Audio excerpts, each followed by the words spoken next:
ఆలిగోస్పెర్మియా అంటాం. అంటే శుక్రకణాల సంఖ్య తక్కువగా ఉండటం.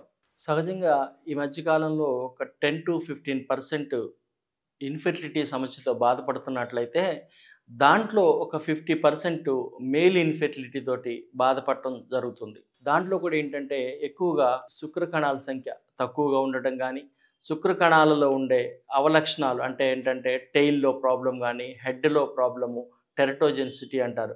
ఇలాంటి సమస్యలతోటి చాలామంది బాధపడటం జరుగుతుంటుంది. సో, దీనికసలు మనం గనక కారణాలు గనక చూసుకున్నట్లయితే లో టెస్టోస్టెరాన్ లెవెల్స్ అంటే శరీరంలో మన మేల్ క్యారెక్టర్స్‌ని ఇచ్చేసుకోవడం అనేది మెయిన్‌గా టెస్టోస్టెరాన్ హార్మోన్ తోటే జరుగుతుంటుంది. ఇది మన స్పెర్మ్ కౌంట్‌ని మెయింటైన్ చేయటమే కాకుండా బాడీ మాస్కులైన్ ఫీచర్సు, ఆ కండరాల ఎదుగుదల వీటన్నిటికీ సహాయపడుతుంది. ఈ టెస్టోస్టెరాన్ లెవెల్స్ తక్కువగా ఉండటం వల్ల కానీ, అలాగే చూసినట్లయితే టెస్టిస్‌లో ఉండే అంటే టెస్టిస్‌లో ఉండే మన లీడింగ్ సెల్స్ కానీ అలాగే లుటినైజింగ్ హార్మోన్ని ప్రొడ్యూస్ చేస్తాయి. ఈ లుటినైజింగ్ హార్మోన్ గానీ, ఫాలికల్ స్టిమ్యులేటింగ్ హార్మోన్ గానీ, ఇలాంటి హార్మోన్ల యొక్క క్వాంటిటీ తగ్గిపోవడం. అంటే వాటి ప్రొడక్షన్స్ ప్రాపర్‌గా లేకపోవటం గానీ, అలాగే చూసినట్లయితే హైపర్ ప్రొలాక్టినిమియా అంటారు. అంటే ప్రొలాక్టిన్ లెవెల్స్ చాలా ఎక్కువగా ఉండటం వల్ల గానీ, ఎందుకంటే పిట్యూటరీ ప్రాబ్లమ్ గనక సమస్య వచ్చినట్టయితే ఈ హైపర్ ప్రొలాక్టినిమియా అనే సమస్య వచ్చి ఇది జనరల్‌గా ఫిమేల్ హార్మోన్. ఈ ప్రొలాక్టిన్ లెవెల్స్ ఎక్కువగా ఉన్నప్పుడు కూడా మనకి ఈ శుక్రకణాల సంఖ్య తగ్గిపోయే అవకాశం ఉంటుంది. అలాగే చూసినట్లయితే కొన్ని కెమికల్ ఎక్స్‌పోజర్స్ అంటే ఈ కెమికల్ ఫ్యాక్టరీస్‌లో పనిచేసేవాళ్ళు గానీ, సిమెంట్ ఫ్యాక్టరీస్‌లో పనిచేసేవాళ్ళు గానీ, ఇలాంటి కొన్ని కెమికల్ ఎక్స్‌పోజర్స్ వల్ల కూడా తెలియకుండా ఈ శుక్రకణాల సంఖ్య తగ్గిపోవటం జరుగుతుంటుందన్నమాట. అలాగే ఇంకా మనం చూసుకున్నట్లయితే మనకి కొన్ని రకాల మందులు వాడటం. అంటే ఏంటంటే మనకి అల్సర్స్‌కి వాడే మందులు వాడటం గానీ, రేడియేషన్ వల్ల గానీ, కీమోథెరపీ వల్ల గానీ, అలాగే ఈ బీపీ మెడిసిన్సు, షుగర్ మెడిసిన్సు ఇలాంటి కొన్ని యాంటీబయాటిక్స్ ఎక్కువగా వాడటము. ఇలాంటి మెడిసిన్స్ వల్ల కూడా మనకి ఈ శుక్రకణాల సంఖ్య అనేది తగ్గిపోవటం జరుగుతుంటుంది. అలా చూసినట్లయితే కొన్ని రకాల ఇన్ఫెక్షన్స్ ఎస్టీడీస్ అంటారు. అంటే సెక్సువల్లీ ట్రాన్స్మిటెడ్ డిసీజెస్ అంటే ఏంటంటే సిఫిలిస్ గానీ, గోనోకోకల్ ఇన్ఫెక్షన్స్, గనేరియా అంటారు. ఇలాంటివి గానీ, హెచ్ఐవి గానీ ఇలాంటి కండిషన్స్‌లో కూడా మనకి ఈ శుక్రకణాల సంఖ్య తగ్గిపోవడం జరుగుతుంటదనమాట. ఇవి కాకుండా స్ట్రక్చరల్ ప్రాబ్లమ్స్ కొన్ని ఉంటాయి. వారికోసీల్ అంటారు. వారికోసీల్ అంటే ఏందంటే టెస్టిస్‌కి బ్లడ్ సప్లై చేసి అట్లీస్ట్ కాకుండా వెయిన్స్ గానీ ఈ వెయిన్స్ ఉబ్బిపోవటం గానీ లోపల, దాని మూలంగా కూడా మనకి ఈ శుక్రకణాల సంఖ్య తగ్గిపోవడం జరుగుతుంటుంది. అలాగే చూసుకున్నట్లయితే మన అలవాట్లు ఎక్కువగా స్మోకింగ్ చేయటం గానీ, అలాగే ఆల్కహాల్ తీసుకోవడం వల్ల గానీ, సో ఇలాంటి అలవాట్ల వల్ల.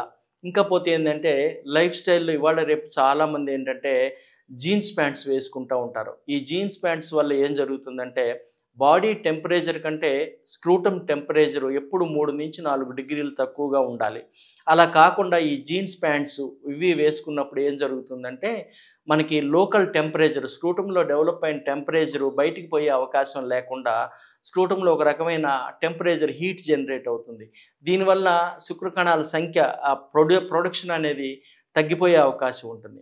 అలాగే ఇంకొకటి కూడా ఏందంటే ల్యాప్‌టాప్ యూజ్ చేసి చాలామంది ఏం చేస్తారంటే ల్యాప్‌టాప్‌ని ఒళ్ళో పెట్టుకొని పని చేస్తూ ఉంటారు. మన కాళ్ళ మీద పెట్టుకొని వర్క్ చేస్తూ ఉంటారు. దానివల్ల హీట్ జనరేట్ అవుతుంది. ఆ హీట్ వల్ల కూడా ఏందంటే ఈ శుక్రకణాల సంఖ్య తగ్గిపోవటం గానీ, ప్రొడక్షన్ తగ్గిపోవటం గానీ జరుగుతుంటుందన్నమాట. అలాగే చూసుకున్నట్లయితే వైటమిన్ డి డెఫిషియన్సీ ఇది చాలా కీ రోల్ ప్లే చేస్తుంది వైటమిన్ డి అనేది. ఎందుకంటే మనకి వైటమిన్ డి జనరల్‌గా సోర్స్ ఏందంటే సన్‌లైట్. కానీ ఎంతమంది మనం ఇవాళ సన్‌లైట్‌కి ఎక్స్‌పోజ్ అవుతున్నాము. సన్‌లైట్‌కి ఎక్స్‌పోజ్ అవ్వకపోవడం ఒకటుంచి మార్నింగ్ నుంచి ఈవినింగ్ దాకా మన ఆఫీసెస్‌లో ఎక్కువగా ఈ మోడర్నైజేషన్ తోటి మనం ఏం చేస్తామంటే ఎయిర్ కండిషన్స్ 21 డిగ్రీస్, 20 డిగ్రీస్ టెంపరేచర్‌లో ఎక్కువగా కూర్చొని వర్క్ చేసుకోవటం వల్ల కూడా డి విటమిన్ డెఫిషియన్సీ డెవలప్ అవుతుంది.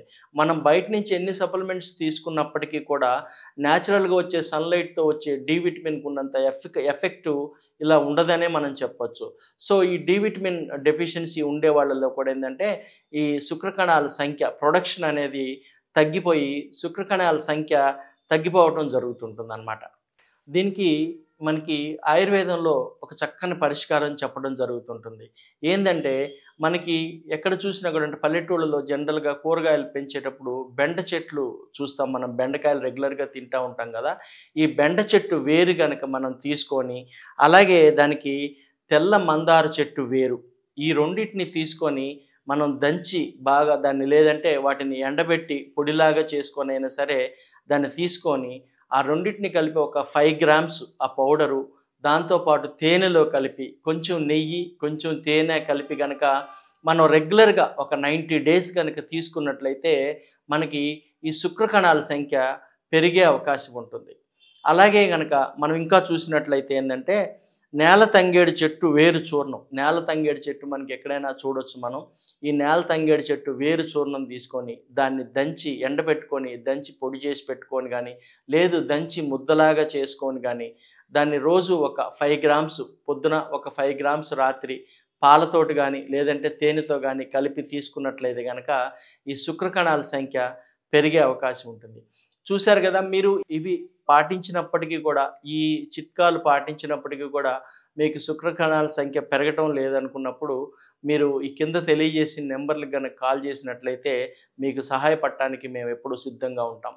నా పేరు doctor Sambasiva Rao. Ayurharsha ayurvedic hospital, Kothapet, Hyderabad.